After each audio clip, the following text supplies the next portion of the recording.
Hey everybody, welcome back to Sip and Talk. I'm Joe. And as always, I'm ready to dive into some seriously juicy info with you all today. It's like we're mixing up a knowledge cocktail here. Strong stuff, but oh, so smooth going down. And I'm Sunny, your friendly neighborhood fact checker. I'll make sure we get all the ingredients right. Speaking of mixing things up, you know it's always a good blend? Travel whiskey and discovering awesome new things. You have to check out our friend Micky's YouTube channel, Mickytolife. Yeah, Mickey's the best. He's always got something cool going on. All right. Hey everybody, welcome back. Back again. Deep dive. Yeah. Yeah. You know, What are we talking about today? we promised we would tackle something We did make a promise. a little more on the lighter side. Something fun. Something fun, something maybe chuckle-worthy. Hopefully chuckle-worthy. Hopefully chuckle-worthy. Exactly. Yeah. So today we are diving into the world of humor. The world of humor. Yes, but with a twist. Ooh, a twist. A twist. We're calling this deep dive Humor as Confrontation. Humor as confrontation. Okay, so That sounds like a bit of a paradox. that does sound a little paradoxical, doesn't it? Like oil and water. Oil and water. Humor and confrontation. But trust us on this. Yeah. I've got some really interesting stuff It's fascinating. to show you guys today. Yeah. We are going to be looking at what humor actually is, like the nuts and bolts. Like, what is it? What is it? Really? Yeah. Yeah. And also why it's so important for us as humans. And then kind of navigate that very tricky territory where a good laugh can sometimes turn into something a little sharper, a little, Yeah. a little more Edgy. edgy, a little more like mockery. Mockery. Yeah. Yeah. And then it even It gets deeper than that. deeper than that. We're going to be exploring how humor can be a really powerful tool, almost like a secret weapon when people are up against really difficult circumstances like oppression. Right. We're going to be looking at the movie Life is Beautiful Yes. as a really powerful and moving example of that. A classic. Plus, we're going to touch on why those in charge, particularly totalitarian regimes, really don't like it when people start to laugh. They don't. So settle in. It's going to be an eye-opening deep dive. Yeah. And we are going to do our best, as always, to keep it grounded with everyday examples, maybe even some of our own, Oh. the less embarrassing ones. Okay, great. All right, so let's get into it. What are we even talking about when we say humor? Oh, that's a good question. What is humor? Well, from what we've seen, it's this really complex mix of psychology and social interaction. Yeah. It involves language. It involves behavior situations, even ideas that can make us feel amused, make us laugh out loud, and really importantly, connect with each other. It's incredible the different ways that humor shows up, Oh, yeah. right? Truly. You've got your, classic jokes, of course, Oh. but then there's satire Oh, yeah. that can really take aim at things, Target phones. target things, Puns. which are so bad they're good. Love a good pun. Exaggeration, which is just ridiculous. Taking things to the extreme. Taking it to the extreme, and then those moments of pure absurdity where you just have to laugh. The absurdity of life. Yeah, Yeah. it's almost like It's so unbelievable. It's funny. so unbelievable. Yeah. It's almost funny in a In a dark way. dark way. Yeah. Exactly. Right. At the heart of it all, though, humor seems to tap into a few key things. Okay. One is that element of surprise, Okay. what's often called incongruity. Incongruent. Yeah, it's when there's this mismatch between what you expect to happen and then what actually happens. Well, like the classic joke. Yeah, My parents always told me to follow my own path, so I got expelled from school. right. You're thinking independent thinker. Good for you. Yeah, you're setting yourself up Yeah. Setting yourself up for that. for success. For success. Yeah. And then wham. Total opposite. Yeah. Yeah. Unexpected consequence. That's where the funny is, that little twist. The twist. The twist. Yeah, Yeah. exactly. Then you have what's called release theory. Release theory. Yeah. The idea here is that humor helps us let go of that pent-up psychological stress. Okay. Think about those, black humor jokes about really serious or even tragic events, Right. often used in those situations as a way to kind of cope, to just release some of the pressure. It's like finding a tiny pinprick of light in a very dark space. Yeah, Sometimes a really dark joke can be that tiny little release valve. I think so. Yeah. Another way we understand why humor works is through superiority theory. Okay. Now, this one's a little bit more debated. Okay. It suggests that we find things funny when we feel superior to someone else. Yeah. Maybe we see them in a clumsy situation, or maybe we think we're just cleverer than the person who's telling the joke. Right. So it can be harmless, But you can also see how easily it could become mean-spirited. I think it's one of those things where, like, it's so close. It's a fine line. It's a fine line between harmless and then just being unkind. Absolutely. Right. Yeah. Those jokes where it's like at someone else's expense and it's not really it's not really funny. At someone else's misfortune. Yeah.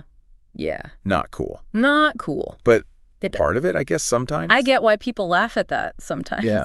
I don't know. Maybe there's a little bit of truth to it. Yeah, maybe there's a little bit of truth to it. Yeah. And finally, we have the social function of humor. Okay. It's a great tool for building those bonds between people, easing tension when things get awkward. Yeah. And even, for leaders trying to connect with their teams. Absolutely. A well-timed joke can really break down those barriers. Laughter is so connecting. Oh, it is. You think about those inside jokes you have with friends. Oh my gosh, yes. It's like you try to explain it to someone else and they're like, it's not funny. It's not funny. It's not funny at all. No. But to you guys, it's I get it. We were there. We were there. We get it. Exactly. You have that shared experience. Now, when we look at what's happening in our brains when we experience humor, it's pretty amazing. Okay. Our prefrontal cortex, that's the front part of our brain that's really key for understanding and creating humor. Right. That's kind of what gets the joke. Okay. Then you've got the limbic system, which is really connected to our emotions and the pleasure that we feel when we laugh. Yeah. And then, of course, we have the release of those feel-good chemicals like endorphins and dopamine. Oh, yeah. And they really boost that sense of joy we get from a good chuckle. So it's not just a mental thing. It's a chemical party happening up in there. Exactly. It's a party in your brain. I love it. And research even suggests that people who have a good sense of humor tend to have higher emotional intelligence and are better at bouncing back from stress. Makes sense. Yeah. Totally. Yeah. If you can laugh at things, if you can laugh at yourself, you probably don't get knocked down quite as easily. You're more resilient. Yeah, exactly. So we see that humor shows up in different ways. Yes. We've got the verbal humor, like puns and satire, we talked about before, and satire being a very direct way to confront power structures with wit. Absolutely. You've got physical humor, like slapstick. Oh, yeah. Situational humor. Just arises from the context. Yeah, just arises from what's happening. Black humor. The tough stuff. The tough stuff.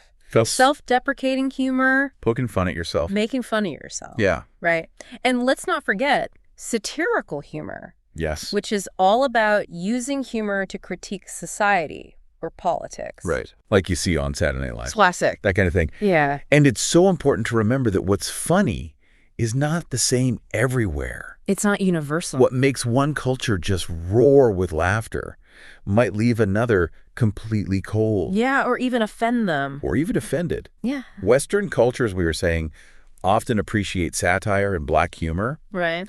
While Eastern cultures maybe lean towards more subtle and gentler forms of humor. And certain topics like politics or gender can be really sensitive depending on where you are in the world. Yeah, you gotta be careful. Especially now with everyone being so interconnected. So interconnected. Yeah, what might be a harmless joke in one context could be a major issue in another. Absolutely. But when humor is used well, it can be so powerful. Oh, incredibly powerful. In education, it can make learning way more engaging. It can. In business, a funny ad can stick in your head. Memorable. It's memorable. Yeah. And in therapy, we see humor therapy, which can help people cope with stress and anxiety. It can be a release. Yeah. Right? Totally. So this thing that we think of as like light and enjoyable actually has these benefits. Huge benefits. Yeah. So this brings us to a really important point. Okay. That line between humor and mockery. Oh, yeah. Because it can be blurry. It can feel so close together. Yeah, and research actually points to some pretty big differences both psychologically and even physically. Okay. Between humor, which is generally a good thing, and mockery, which can be really damaging. Right. But then there's this whole discussion about whether all humor at its root has this little feeling of superiority. Okay. Which could make the lines a little blurry. Yeah. So is it a spectrum or is it really distinct? It's hard to define. What's truly benign humor versus something harmful? Exactly. So humor in general, this kind of broad way of communicating that aims to amuse, with a joke or some irony. Yeah. And mockery is more specific. It's trying to intentionally put someone down or make them feel small. Yeah. It has an aggressive edge. That's a really good distinction. Yeah. Psychologically, lighter forms of humor. Okay. Like humor that helps us connect with others or humor that makes us feel good about ourselves Yeah. are linked to better mental well-being and less stress. Makes sense. Yeah. Right. Totally. But darker kinds of humor, especially humor that's directed aggressively at others or even at ourselves in a self-deprecating way that's not really funny, Right. can lead to lower self-esteem and problems in our relationships. Makes sense. For the receiver, Yeah. the person on the other end. If your humor is constantly at someone else's expense, Yeah. it's probably not doing anyone any favors. Not really. It's not funny. No. Or if you're constantly putting yourself down to try and get a laugh, Right. that's healthy. not healthy. Learn curve. Not really. Yeah. There was this Italian study with over 600 people, and they found that humor that was intended to be kind actually helped protect people from feeling distressed, Interesting. while sarcasm and mockery were linked to more anxiety and stress. Okay. And physically, humor releases those feel-good endorphins. Right. It lowers stress hormones, Right. lifts your mood, can even give your immune system a little boost. Wow. So there are physical effects as well. There are physical effects. To humor? Yeah. Interesting. Mockery, on the other hand, Yeah. doesn't seem to have those same positive effects Right. and can actually make the person being mocked feel stressed. Yeah, you're inducing stress rather than alleviating it. And we see this play out in real life, too. Oh, yeah. Research shows that positive styles of humor are linked to better mental health, Okay. while negative styles are linked to more distress. Makes sense. Remember the 2022 Oscars? Oh. The incident with Will Smith and Chris Rock. How could I forget? What started as a joke was perceived by some as mockery, Right.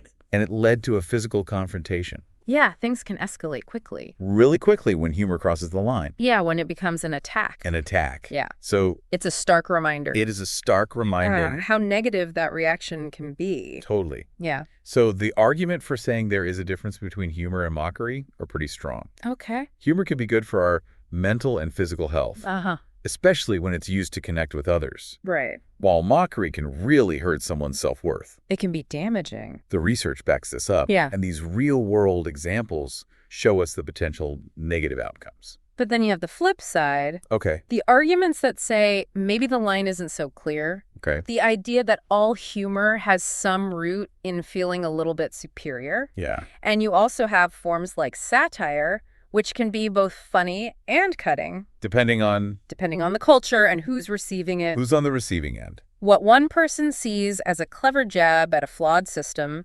another might see as cool mockery of the people involved. It's all about perspective, isn't it? It really is. And it can be so subjective. Totally. What one culture finds hilarious, another might find doubly offensive. It's a delicate balance. A delicate dance. So, We also have to think about the purpose of satire. okay. Is it to critique and bring about change, or is it just to tear people down? Right. And then you've got cultural norms that shape what's considered funny or offensive. The ethical considerations of using humor in really sensitive situations. Yeah. And how social media has kind of amplified both humor and mockery sometimes, making it really hard to tell the difference between a playful jab and something truly hurtful. Yeah, it's almost impossible to read tone sometimes through text. Right. So much gets lost. So much nuance. So much nuance. Yeah. So these are all really important things to consider as we try to understand this world of humor and its darker side. Okay, so we've got a better understanding of what humor is, Yes. why it matters, that line between humor and mockery. Yeah. Now let's shift gears a little bit and talk about humor as a weapon. Humor is a weapon. Yeah. This is where it gets interesting. This is where it gets really interesting. Yeah. How can something that is supposed to make us laugh be a tool for confrontation?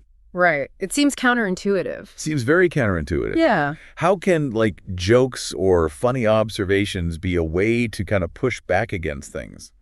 Well, think about it this way. Humor, in its seemingly lighthearted way, can actually pierce through the defenses of authority Okay. and undermine that fear and control that these oppressive regimes rely on. Oh.